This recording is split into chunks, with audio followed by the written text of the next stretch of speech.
মহাদেব তো কৃপা কেমন কৃপা, বলে ঘর বাড়ি গাড়ি ঘোড়ার যদি চাহিদা থাকে তাহলে মহাদেব বলছে মহাদেবকে যদি দধি মানে দই দিয়ে অভিষেক করা যায় তাহলে ভগবান সেই ভক্তের সেই মনোবাসনা পূর্ণ করে থাকে। যদি মা লক্ষ্মীর প্রাপ্তির ইচ্ছা থাকে মানে ধন সম্পত্তি, মহাদেবকে তাহলে আখের রস দিয়ে অভিষেক করতে হবে। মহাদেবকে যদি আখের রস দিয়ে অভিষেক করা যায় তাহলে পরে লক্ষ্মী প্রাপ্তি সম্ভব।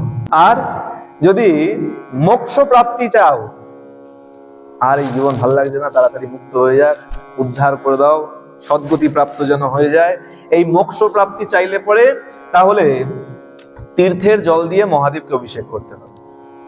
তীর্থ বাড়ি অনেকের সময় দেখবে বাড়িতে আমরা তীর্থের জল এনে রেখে দেই, সেই তীর্থ বাড়ি দিয়ে সেই তীর্থের জল দিয়ে মহাদেবকে অভিষেক করলে মহাদেব এত প্রীত হয় যে ভক্তকে মোক্ষ প্রদানও করে থাকে। যদি সন্তান লাভ করতে চায় তাহলে বলছে দুধ আর জল একত্রে মিশিয়ে মহাদেবকে যদি মহাদেবের মাথায় ঢালা যায় তাহলে সেই মা সন্তানেরও পর্যন্ত মুখ দর্শন করে।